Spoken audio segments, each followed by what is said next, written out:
The Jurassic Coast is 152 kilometres of sweeping coastline, located in southern England, known for its outstanding rocks, fossils and landforms. The beginning starts at Old Harry Rocks in Devon, where a stunning collection of three towering chalk formations paint the cliffs white. Dating back to the 18th century and thought to be the oldest holiday resort in Devon, the 3.2 kilometres of golden sand beaches and rock pools offer travellers relaxed seaside fun, while the chalk cliffs offer a glimpse of rock formations formed approximately 70 million years ago. Travelling west, the charming seaside town of Sidmouth sits nestled between the majestic Triassic red cliffs and the rolling green hills of Sid Valley. Once a place of grandeur, regal mansions and villas are commonplace when exploring the area. Clean, gentle waters and towering lookouts along the beach are among many favourite activities in Sidmouth. As with many of the towns along the coastline, Sidmouth has a museum. This museum houses rare reptiles and amphibians from the Triassic dating back as far as 235 million years ago. Following the coast further east through quaint towns and seaside villages, Lyme Regis sits proudly at the heart of the Jurassic Coast, home to some of the most prolific paleontologists and fossil collectors of the Jurassic Coast. This charming seaside town is full of rich history dating back to the 8th century. Beaches full of fossilized history, cliff faces that reveal the bones of long-forgotten creatures, green rolling hills rise gently behind the town. This town is regarded as the Pearl of Dorset for its stunning scenery and fascinating fossil finds. Lyme Regis is best known for being the birth town and home of Mary Anning, one of history's most important fossil collectors, as well as some incredible fossil finds. Lyme Regis Museum, built on the site of Mary Anning's home, is home to a variety of fossils found locally and along the coast. The town also has significant literary connections from Jane Austen and John Fowles to Tracy Chevalier. Heading further east through the towns of Abbotsbury, Weymouth and Swanage, the Jurassic Coast ends in the lively town Exmouth in East Devon. Here, gentle waves break along the sandy beaches. A bustling seaside port plays host to approximately 35,000 local people, welcomes thousands of tourists each year. Estuary Exmouth is a wildlife hotspot. Located near the Exmouth Local Nature Reserve, wildlife sightings can be observed throughout the year, with a special emphasis on the return of thousands of migrating birds for the cold season. Each location of the Jurassic Coast shares something in common other than natural beauty. This coastline holds over 200 million years of history. Deep in the ground and lining the shores, rock formations from the Triassic, Jurassic and Cretaceous periods can be seen. The Jurassic Coast is currently the only place on the planet where evidence of the entire Mesozoic is present and accessible. The beauty of this coast is admired by locals and travellers alike. Acknowledged for its outstanding rocks, fossils and picturesque landforms, the Jurassic Coast was named as a UNESCO World Heritage Site in 2001. During the more pleasurable months of spring and summer, the coast is lined with tourists aching to soak in the sun, sand and sea. An average temperature of a mild 20 degrees Celsius invites one and all to take a deep breath, sit back and enjoy beautiful surroundings. The streets are filled with cheer and laughter, and the hobby fossil collectors try their luck along the beaches, flipping rocks and checking unusual places, hoping to find a priceless piece of our world's history. Humans are not the only creatures taking advantage of the warmer weather. In the beginning of spring, puffins return to the shore to start their breeding season. They, along with seagulls and cormorants, line the shores and cliffs, hoping to continue the circle of life. From the shallows to the deep ocean, dolphins and porpoises play. Seals bask on flat rocks, watching the array of fish swimming past or sleeping the day away. Basking sharks, the world's second largest fish, meander through the shallow waters, soaking up the sun's rays. A little further offshore, whales, orcas and sea turtles can be seen. From December to February, the temperature drops. While not as cold as the northern parts of England, the Jurassic Coast has an average temperature of 5 degrees Celsius. Snow is incredibly rare along the southern coast. On the off chance the area does receive some snowfall, it's unlikely to settle on the ground. The Jurassic Coast is often battered with some wild weather in winter, sending both human and animals scurrying for shelter. The sea life are quieter as they settle in and brace themselves against the turbulent waves. However, a particular group from the animal kingdom flourish during this time. Birds.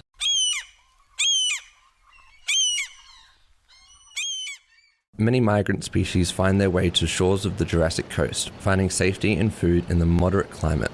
Amongst the temporary visitors, peregrine falcons, the world's fastest birds, and greyhound harriers, England's most endangered breeding bird of prey, are known to be active in the Dorset area. Bird behaviour has been known to change in the colder months. Tits, a common garden bird, are highly susceptible to winter. To conserve energy, stay warm, and hunt and gather food resources, different tit species can come together to survive. Capitalizing on their numbers, tree creepers, a similar-sized bird, hangs around the outskirts of tit flocks for safety. When the chilly embrace of winter claims the shores, the towering cliff faces are battered by wind and rain. The sea rises to embrace the shore, and the ground begins to move. Soil and rocks fall from their perches, exposing hidden treasures millions of years old. Treasures holding the secrets of our history. Experienced fossil hunters brave the wind and the rain, wading through icy waters and sticky mud to explore the newly exposed ground. It's a slightly more dangerous time for the year to venture, but the treasures awaiting them is too good to miss. These treasures are fossilized bones of ancient creatures that lived approximately 60 to 250 million years ago. They roamed the land and seas until mass extinction events occurred, wiping out nearly all life on the planet. Let's take a step back in time to the Triassic period, approximately 250 million years ago. The world as we know it didn't exist. Instead of 7 continents, one supercontinent existed, called Pangaea. In 1912, Alfred Wegener proposed a theory called continental drift. That same year, he wrote 3 separate articles explaining if the continents were pieced together, they would fit like pieces of a puzzle. He proposed the continents split and moved away from each other over a long period of time. Fossil records have since supported this theory, as fossils of similar or identical species are now geologically far apart. Although specific details of what the land would have looked like, fossilized evidence of flora suggests that there were forests containing fern-like plants. No evidence exists of any flowering plants during this time. In the shallow sea lining the coast, primitive corals formed a mysterious Triassic reptile. Fossil identification can be tricky. Many factors, such as the number of bones found or the state of the bones, can either aid or inhibit paleontologist efforts. Occasionally, fossils can go uncategorized. A number of fossil findings from the Jurassic Coast remain a mystery. One of those mysteries is an unknown reptile, discovered in East Devon in Otter Sandstone, dating back 230 million years ago to the Triassic. The tiny skull, approximately 2 to 3 centimeters long, is the only one of its kind to be located. While a species hasn't been assigned and little description exists on the specimen, paleontologists do know it's a very primitive form of reptile, known as an anapsid. Anapsids are the earliest known reptiles that lack any fenestrae, also known as holes in the skull. Without any further remains or additional specimens, this tiny reptile remains a mystery. Triassic marine reptiles. It should come as no surprise that this idyllic coast was once home to a large array of marine life. Marine life that's been preserved beautifully for us to find hundreds of millions of years later.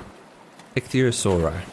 The order assigned to a group of taxa more commonly referred to as ichthyosaurs. Ichthyosaurs lived between 90 to 250 million years ago. This taxa were abundant from the late Triassic to early Jurassic and are considered to be an apex predator of the seas. They were succeeded by plesiosaurs in the late Jurassic and early Cretaceous. A very diversified group, Ichthyosauri achieved worldwide distribution with fossils found in seas and coastlines across the globe. In Ben Moon and Dr. Tom Stubbs' 2020 article in Communications Biology, they explored the early and rapid adaptations ichthyosaurs made to living in the sea. Fish-like bodies, variations of tail fins, different diets among species, and birth of live young were just some of the evolutionary adaptations achieved throughout more than 100 species of ichthyosaurs. Fish-like bodies, variation of tail fins, different diets among species, and birth of live young were just some of the evolutionary adaptations achieved throughout more than 100 species of ichthyosaurs. Averaging 2 to 4 meters long, with external body shapes similar to fish and dolphins, ichthyosaurs had an elongated snout and a jaw lined with conical teeth. These features, along with fossil evidence of the last meal and several ichthyosaur remains, suggest this group were carnivorous. Although the exact diets of each species is debated, paleontologists generally agree the bigger the ichthyosaur, the bigger the prey. In 2020, an amateur fossil hunter found a 20-million-year-old partial serangula, also known as the jawbone. Dean Lomax from the University of Manchester in the UK compared this fossil with that of a similar one found in 2018 and estimated the whole serangula would have been approximately 2 meters long. With this estimation, Lomax concluded the entire ichthyosaur would be a massive 20 to 25 meters long. Considered the last of the giant ichthyosaurs, many believe these predators went extinct in the Triassic-Jurassic extinction event. While ichthyosaur fossils are found around the world, the Jurassic Coast is famous for being the first to produce a complete skeleton. Discovered sometime around 1836 in the Lyme Regis by Mary and Joseph Annings, the 195 million year old reptile is a well-preserved specimen that contains fossilized remains of fish, scales and bones. The last meal this individual had 200 million years ago saw the start of the Jurassic takeover. While ichthyosauri still roamed the seas, a new marine predator began to emerge, the plesiosauri, also referred to as plesiosaurs. Measuring 1.5 to 15 meters long, these sea giants are known to have been very diversified by the early Jurassic, suggesting they might have first appeared in the late Triassic. With more than 100 known species, the plesiosaurs obtained a worldwide distribution, inhabiting the sea and in some cases freshwater environments. Despite the large number of species grouped under plesiosauri, they all bear similar structures except for a few notable features. In the 2001 article published in the Journal of Evolutionary Biology, O'Keefe explains rapid clade diversification resulted in a range of body morphologies characterized by proportions of the neck, head, and other elements. Two general morphotypes were recognized, the pliosauromorph possessing a short neck and large head, and the plesiosauromorph possessing a long neck and small head. Pliosauromorphs are regarded as pursuit predators, chasing down and consuming large prey. On the other hand, plesiosauromorphs are considered to have been ambush predators, eating smaller marine creatures such as fish, due to being less agile and having smaller skulls. With the sheer scale of plesiosaurs' world distribution and the ecologically rich environment of the Jurassic Coast 200 million years ago, this group of ancient marine reptiles flourished in the area. Many plesiosaur fossils have been found along the expansive coastline, including the first almost complete skeleton in Lyme Regis. In 1823, Mary Annings discovered a fossil that at the time seemed so bizarre and unlike anything seen before that many thought it to be fake. After further evaluation by paleontologists, it was deemed a new species of ancient aquatic animal. While the plesiosaurs dominated the seas, on land a very different type of reptile could be found. Dimorphodon macronix lived 190 to 201 million years ago. Discovered in Lyme Regis by Mary Anning in 1828, Dimorphodon macronix was a mid-sized pterosaur that lived during early Jurassic. While they are commonly mistaken for dinosaurs thanks to modern depictions such as Jurassic Park movies, the order Pterosauri are reptiles. Dimorphodon translates to two-formed tooth, referring to two different types of teeth in this species. The upper and lower jaw contains several long, curved fang-like teeth, followed by a row of shorter pointed teeth flanking each side of the jaw. Long talons curve upwards just above the unguals, from which the type species name macronix is derived. The claws are suggested to have aided this quadrupedal species with walking, climbing, and hunting, folding its metacarpals upwards and positioning the wings as to not to obstruct locomotion. Walking on all four limbs could have been possible. Dimorphodon had a large, bulky skull compared to the size of its body. To balance it out, the skull has large, roundish openings, reducing the bone mass and therefore the weight of the overall skull. Similarities have been found between the modern-day puffin and Dimorphodon's beak, particularly the shape. Living along the expansive coastlines of what is now southern England, Dimorphodon had a wingspan of approximately 1.4 meters, a body length of 1 meter, and is thought to have possessed the ability of flight. This, combined with the ability to walk and climb, made the species an adaptable hunter. Insects, fish, and small vertebrates are considered among the dietary options for this species. Fossilized remains of Dimorphodon are rare. The first recorded skeletal remains were in Lyme Regis, though few have been found since. Due to the lack of evidence, further anatomical or physiological information cannot be obtained. Ammonites, ancient marine predators. Dating back as far as 450 million years ago, ammonites were shelled cephalopods that lived in shallow seas up to approximately 400 meters in depth. Just like modern-day crabs need to upgrade their shells as they grow, ammonites were required to do the same. Instead of finding a completely new shell like a crab would, an ammonite would retain the tiny shell they were born with and build a new, slightly bigger chamber next to it. They would move their entire body into the bigger chamber and seal off the old one with a wall. This process continued throughout their life and eventually led to the spiral shape associated with most species. From the frostbitten land of northern Greenland to the towering glaciers of Antarctica and everywhere in between, ammonites achieved worldwide distribution with over 10,000 species named. Sizes range from 2.5 centimeters to 2.7 meters wide and are often depicted with squid-like tentacles. They are related to other cephalopods such as squid, octopus, and nautilus, from which many assumptions are made about their appearances. Ammoniatida, the true ammonites. The Jurassic Coast has a number of fossilized species lining the shores, dating back 200 million years. These fossils are considered part of the other Ammoniatida and referred to as the true ammonites. Prey of choice for ammonites along this coastline would have depended on their size. Although based on modern cephalopods, paleontologists believe crustaceans and fish are likely to have made up most of their diets. However, ammonites were prey themselves. Marine giants such as ichthyosaurs and mosasaurs are known to have consumed ammonites. Ammonites play a really important role in science, living from approximately 450 million years ago to 66 million years ago, and having diversified tremendously. This taxa provides a long history for reference. Using the age of ammonite fossils, paleontologists can ascertain the age of rock layers in which they were found, also known as biostratigraphy. Likewise, paleontologists can narrow down the age of fossils if an ammonite is found close by, a process that is used along the Jurassic Coast. The rise of the tetanure. By the late Jurassic period, the ecologically dense Jurassic Coast area had many big terrestrial species. One of those terrestrial giants was the Megalosaurus. Native to southern England, the Megalosaurus bucklandi was a 6-meter-long, 700-kilogram carnivorous theropod who lived about 165 million years ago. Megalosaurus fossil pieces were first discovered in the 17th and 18th centuries, but were only named after William Buckland, the professor at the University of Oxford who studied the bones. With the help of others, a species was identified and named, being the first non-avian dinosaur to ever be named. In fact, the term dinosaur wasn't even coined until almost 20 years later.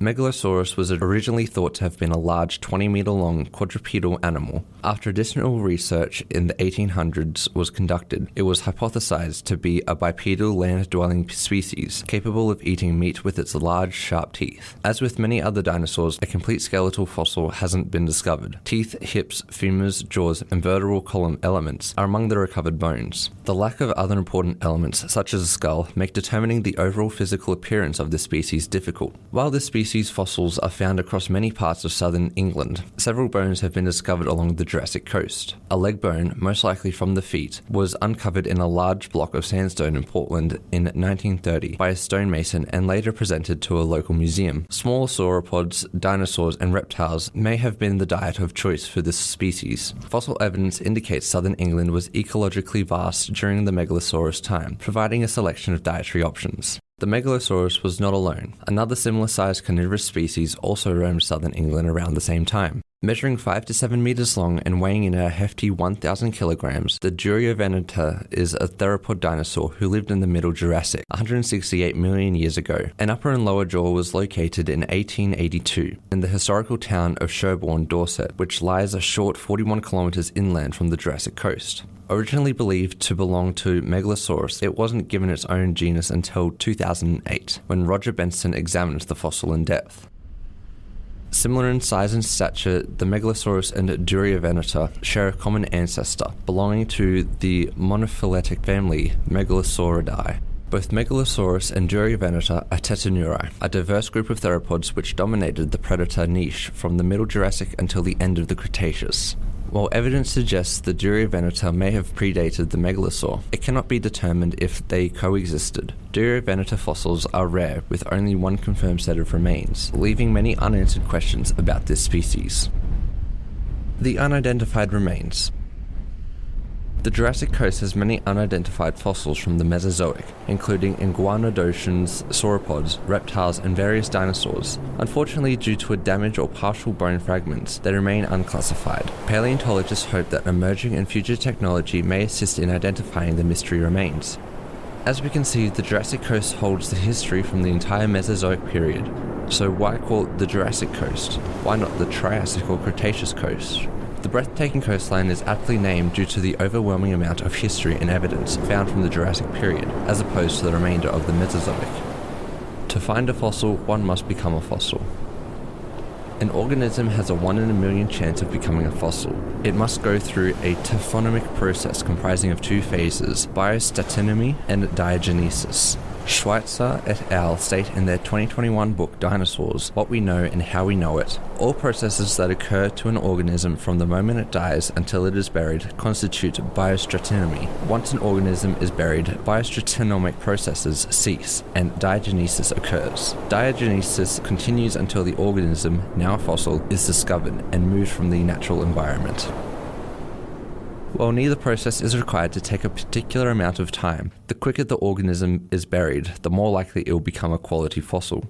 During the biostatinomic phase, if an organism is not instantly buried, several processes may take place. The biostatinomic phase. Bloating will occur if a carcass is predominantly intact, caused by gases buildup inside the organism. These gases will eventually leave the body. Bloating allows a carcass to float, and if an organism dies in or near a source of water, it may be carried some distance. Bloat and float has been accredited for moving some land-dwelling organisms out to sea or across significant distances, where their fossils were later discovered by humans. Predicting an organism's original location at the time of death can be particularly tricky due to this process. An organism is subject to weathering and trampling in this phase. Elements of heat, rain, and wind, to name a few, can cause damage and degradation on an organism's bones. Trampling from other organisms will also impact fossilization prospects.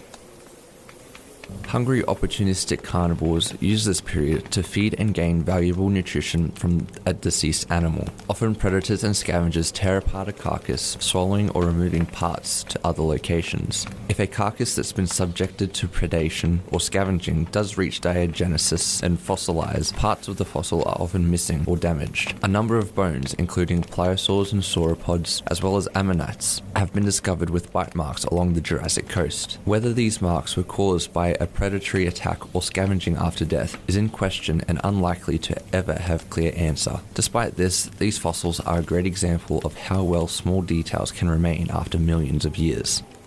If an organism does make it to burial, the diagenesis phase begins. Permineralization is when minerals from an external water source seep into bones to replace open spaces, also known as pores, and is the most common way dinosaur remains are preserved. This process also can occur in wood, resulting in petrified wood. Alternatively, an organism may undergo changes in the mineralized tissue when the crystal structure is changed. Known as recrystallization, crystals made up of the original bone or shell's minerals are changed into different crystals but keep the same chemical compound. This process can cause a loss of finer details on a fossil's surface.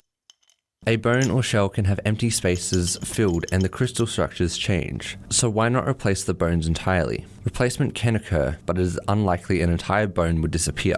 Most fossils found that have undergone replacement have resulted in opalization, carbonate-bearing minerals found in bones and replaced with opal, often resulting in fascinating and stunning fossils, many of which end up on display in museums. The Jurassic Coast, a place of unprecedented beauty, splendor, and native wildlife. Thousands of tourists converge each year to take in everything it has to offer.